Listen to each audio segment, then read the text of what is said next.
question around regulations and kind of attention, the kind of special attention needed within a short-term let type property compared to maybe other strategies. So making sure that the property fundamentally is right for that type of strategies. What's your experience with how it compares with the requirements, let's say if you're going to be setting up and managing a property as a buy-to-let or as a HMO or as looking at kind of refurbishment properties? How does that vary, if it were, compared to the...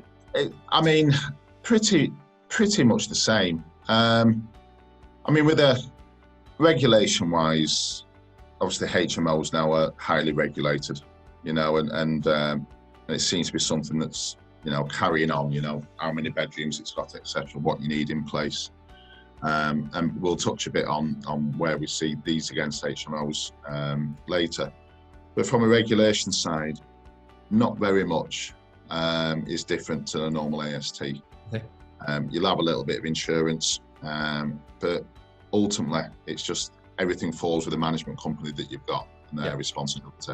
They've got insurance, etc.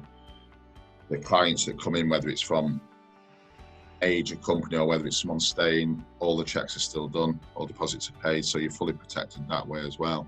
So it's actually very easy. In my mind, it's no different to an AST. It's probably more managed, if anything. And with the HMO side, like I say, you know more about HMOs than I do. It seems now that they are getting designed that you have to be very committed to have one, if that's the right way of putting it. My understanding has changed. Not understanding, my views, let's say, on different types of strategies has kind of changed over the course of time. So when we first started out, we very much looked at just buy-to-lets, and then we've done HMOs, short-term lets, and developments and other strategies in between. And we have now a cornerstone of our portfolio is buy-to-lets that gives us multiple exit strategies. And then we also have these other kind of versions, if it were, strategies that go alongside it. So we do have some HMOs, we do have some short-term lets. But there is nuances within each particular strategy, and generally it comes down to the management. So if you've got a specific property for a short-term let and you want to run it as a short-term let, unless that's going to be your full-time gig and you're going to be kind of hot on the management side of it, you need a quality managing company that understands short-term lets. And it's the same with HMOs, and it's the same with any other kind of strategy as well, that you have a team. And I guess fundamentally it's the same with running a business. You need to make sure that you have the team that's kind of skilled in that particular role that's going to be doing it. Whereas within strategy outside of the management, for sure, there are definitely more criteria when we're looking at property that's going to be suited as a HMO that we need to take into account, whether it's amenities or whether it's kind of longer term future proofing for the property and things like that. And generally you have a different, we have a different approach to what properties we would consider just for the HMO compared to a short-term let. So short-term lets, buy-to-lets, probably the easiest ones in our portfolio, if it were, in terms of how it. And I sort of believe that, when we've discussed this earlier, that historically you had single lets or buy-to-lets and you had HMOs. And the reason they were both so popular now then was both could be leveraged, but one give higher returns, usually a higher capital take, but it give you higher returns, and that was the appeal of HMO. And I think we've got the perfect storm with short-term lets when it comes to a buy-to-let apartment, because I believe you can still get the same returns to HMO, but you don't have the same potential problems down the line. One thing you have got about HMO now, certainly after COVID as well, with people sharing, that's got to be taken as a concern, is that if a HMO isn't occupied, so let's say it's 6 bedrooms but only 3, then obviously that has a massive effect on, your returns. And then you've got a consideration to make, and if that looks like that's the road that's going down, you've got a massive cost to then convert it back to something that will rent out on a residential side, which is again is a cost. The only real difference, so let's say you've got the same apartment and you buy it and you put an AST and you put it on a short-term let, there is only one real difference, and that's a furniture pack. For a short-term let. That's your difference between the conversion.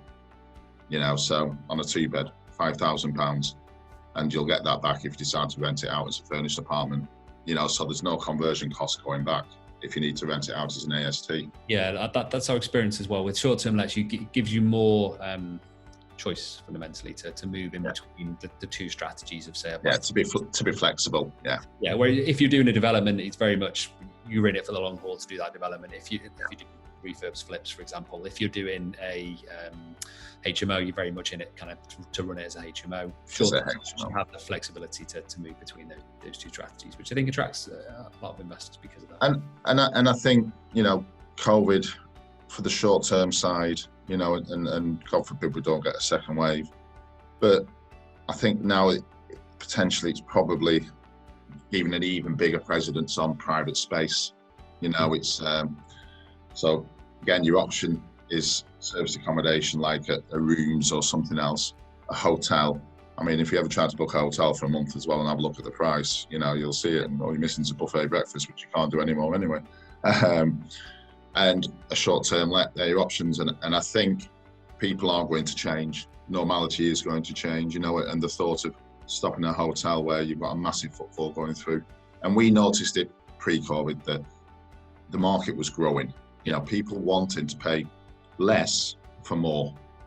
You know, getting 4 people into a 2-bedroom or 6 people into a 2-bedroom with a lot of space where they can cook their own food, they're comfortable in their own time, and it's actually less expensive and generally in just as good a location.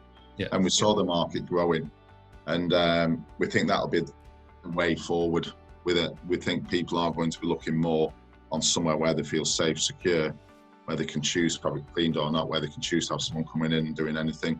And all that happens is it's safe, it's sanitized. Obviously, all the regulations are held on that now, you know. Yeah. And then once someone leaves, it gets cleaned for the next person.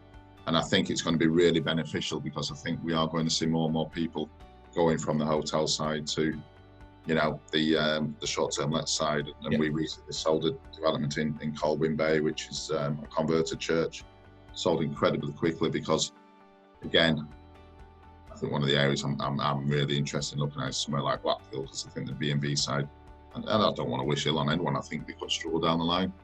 Yeah. You know, certainly not the high-end ones. Yeah, B&B is a really interesting. Like, I grew up in the hotel kind of industry. My parents owned hotels, owned B&Bs, and then they kind of moved into hotels. And the learning curve, if it were from the B&Bs, very often they're in properties that are quite tight, quite small. The way in which the conversions happened in the 80s, 90s, there wasn't the cram them in, isn't it? Well, it wouldn't have been en suites and stuff typically as well. You'd be sharing bathrooms. Yeah. So it's just a wholly different market, and I don't think that type of property anymore. Not necessarily to say wholesale B&Bs won't be there in the future, but certainly that ilk of B&B, I think, is long gone from the future. I think that ties in with housing multiple occupancy as well. I still think there's a room for it, obviously, but I think you've got to be on the high end of it. Yes, yeah. En suites, etc. Yeah. The stereotypical Victorian house in the middle of a terrace that is just, you know, there's no thought put into it.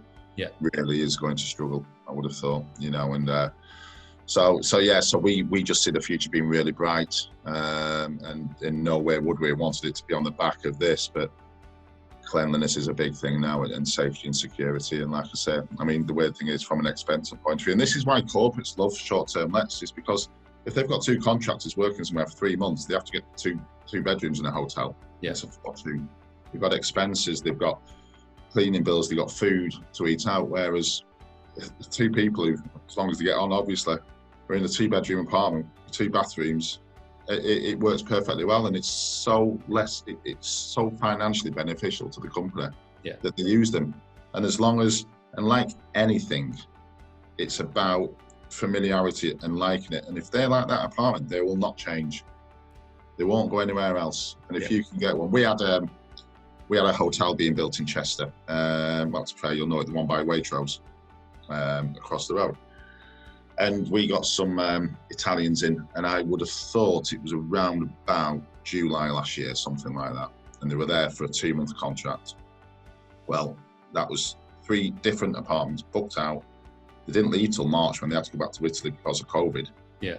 And now they're back over. You know, so the owners of that apartment have had an incredible run on it. Now, we can't promise that, but that just shows you that as long as they're happy, the company happy to cover it. You know, and they are the markets we go down. We do look for those sort of corporate clients.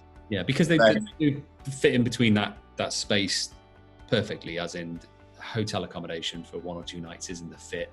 A longer term AST for a house possibly isn't kind of a fit, whereas the middle ground works well. No, yeah, and companies don't want, even if it's a 4-month contract and they know it could run over, they generally do not want to commit to getting a 6-month contract. Yeah. You know, because that job can get pulled as well as extended, you know, things like that. And it gives them that flexibility to say, right, okay, actually that contract's not happening now, it's happening in another 5 months. Yeah. We need to cancel. You know, and so it works well for all sides. It works well for the investor because they've got a property that is going to do well for them. It potentially gives them better returns, but it also works for the clients that we put in there because, you know, because it gives them that flexibility and it gives them that comfort. Yeah. So it does, yeah, it works great for them. Perfect.